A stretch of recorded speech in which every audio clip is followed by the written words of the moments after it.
much more refined and much more widespread. The Citroën Xara VTS 16V with 167 horsepower, which appeared at the very beginning of 1998.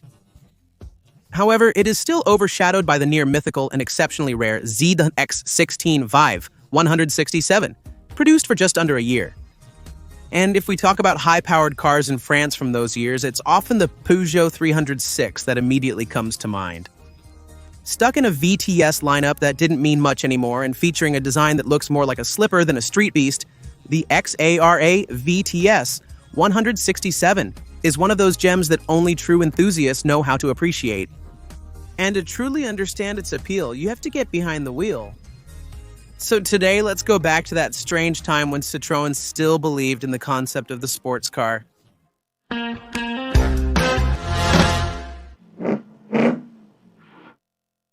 Let's go back in time a bit. In 1993, the Peugeot 306 S16 and Citroën ZX16V received a 16-valve engine called the XU10J4.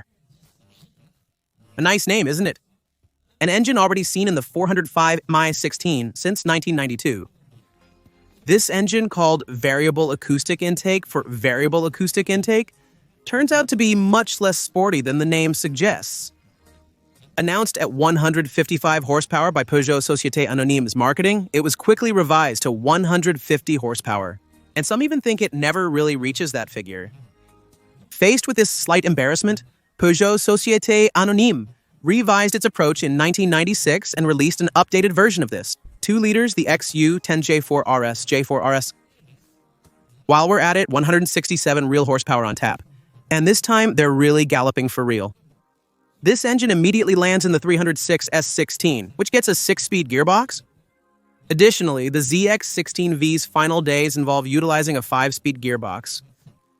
This last model won't last long, barely 558 units, since the Xara is already in the works. The latter would eventually arrive in September 1997 in its 5-door version.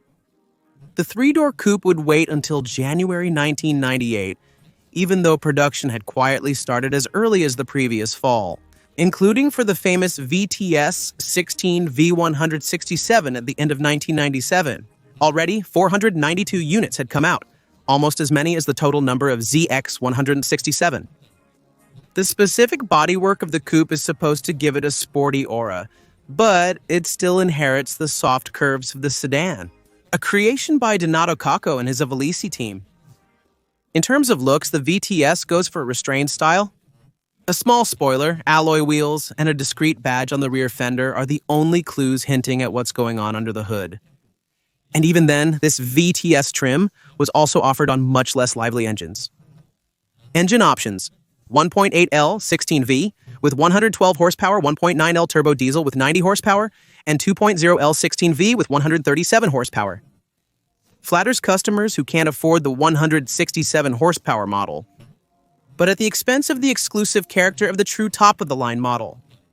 And yet, just like the ZX before it, the XSARA VTS, also with a 5-speed gearbox, offers real sensations thanks to a lively engine and a surprisingly efficient chassis. In 1998, you had to pay 156,000 francs to get one, which is about 37,000 euros today with inflation.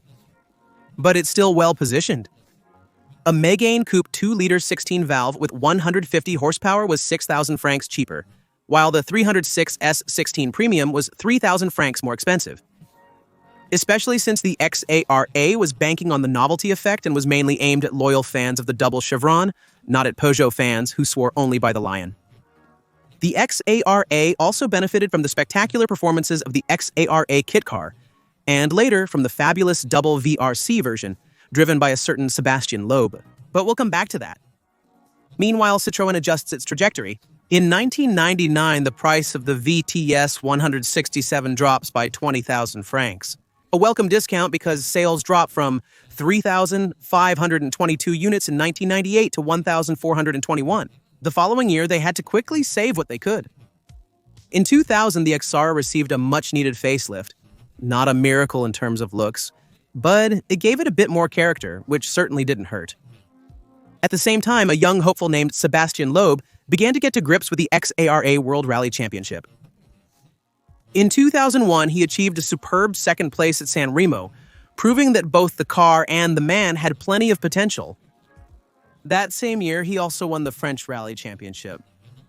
In 2002, Citroën strengthened its World Rally Championship program, but Loeb failed at Monte Carlo because of a penalty. The rest of the season remains modest. The 206th World Rally Championship is still leading the way. But starting in 2003, Citroën fully committed and the XSARA finished as world vice champion. Starting in 2004, Loeb began a legendary winning streak driving the XSARA, which he took to the top in 2004 and 2005, but that's another story.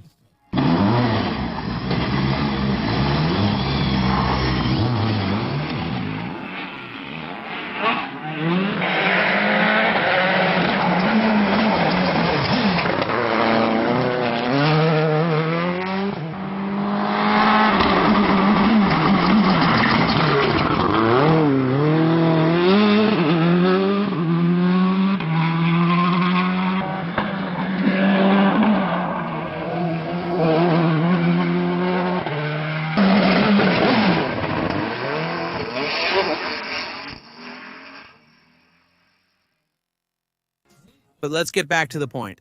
The year 2000 is disastrous for the VTS 167, with only 1,131 sales in 2001. The victories in rallying in particular helped boost sales, with 2,958 units produced. Alas, the excitement fades. 758 sales in 2002, 578 in 2003. Then a meager total of 142 units sold in 2004. The C4, launched at the end of 2004, overshadows an aging Xara, despite its still reliable engine.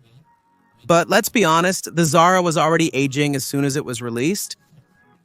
In the end, with exactly 11,002 units produced, the XSARA VTS 16V 167 did quite honorably.